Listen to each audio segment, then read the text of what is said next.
돌발 변수에 발목 잡힌 코스피 1% 내려 2,600선 내줘 코스닥 또 하락.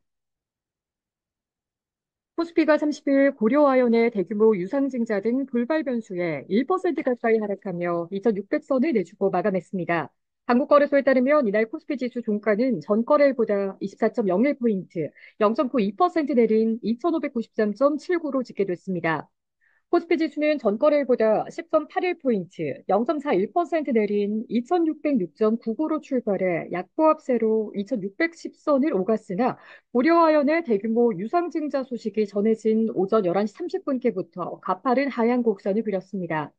이경민 대신증권연구원은 고려아연의 유상증자 소식과 금양의 불성실 공시 등 거버넌스로 인해 코스피가 발목을 잡힌 모습이라며 전체적으로는 실적 반영은 등락이 어려워지는 가운데 수급이 약한 장세에서 서프라이즈보다는 쇼크에 민감하게 반응했다고 분석했습니다.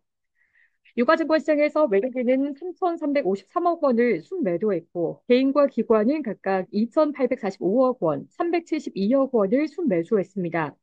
이달 오후 3시 30분 기준 서울 외환시장에서 달러 대비 원화 환율은 전 거래일보다 4.1원 내린 1,382.4원에 거래되고 있습니다.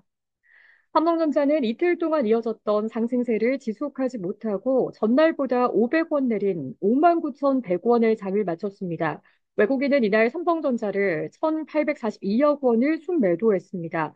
앞서 33거래일간의 순매도 랠리를 마친 뒤 지난 28일에서 29일간 이틀간 각각 100억 원을 순매수하다 사흘 만에 매도 우위로 돌아섰습니다. 삼성 SDI가 마이너스 1.74%, 포스코 퓨처엠이 마이너스 4.19%가 각각 전년 동기 대비 72.1%, 96.3% 감소한 실적을 발표하면서 2차 전지 캐짐 우려가 주가에도 반영됐습니다. 고려아연은 이날 임시이사회에서 총 373만 2,060주를 주당 67만 원의 신주 발행하고 2조 5천억 원을 조달하기로 결정했다는 소식에 하한가를 기록했습니다. 불성실 공시법을 불성실 공시법인으로 지정돼 거래가 정지됐던 금양은 거래 재개 첫날인 이날 13.27% 급락, 52주 신저가를 기록했습니다. KB금융이 마이너스 1.68%, 신한지주가 마이너스 3.88%, 메리츠금융지주가 마이너스 1.44%, 하나금융지주가 마이너스 3.69%, 삼성생명이 마이너스 0.68%도 지난주 호실적과 주주 환원 정책 발표 이후 호재 소멸 효과로 주가가 동반 약세를 보였습니다. SK하이닉스가 2.47%, 네이버가 3.07%, LG에너지솔루션이 0.61% 등은 오름세를 보였습니다.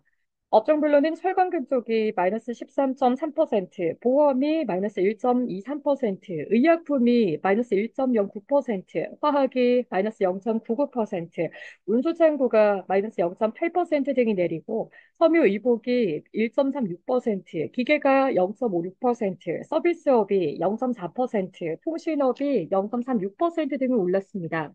코스닥 지수는 전장 대비 5.99포인트, 0.8% 내린 738.19로 마감했습니다.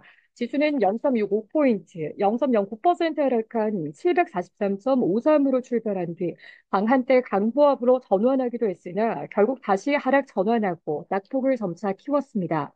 코스닥 시장에서 외국인과 기관이 각각 681억 원, 135억 원을 순매도했고 개인은 767억 원을 순매수했습니다.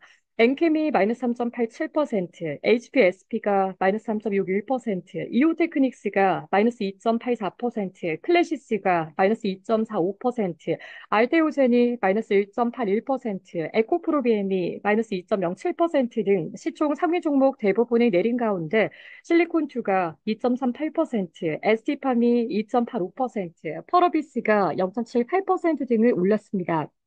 이날 유가증권 시장과 코스닥 시장의 거래 대금은 각각 8조 9,567억 원, 4조 6,363억 원으로 집계됐습니다.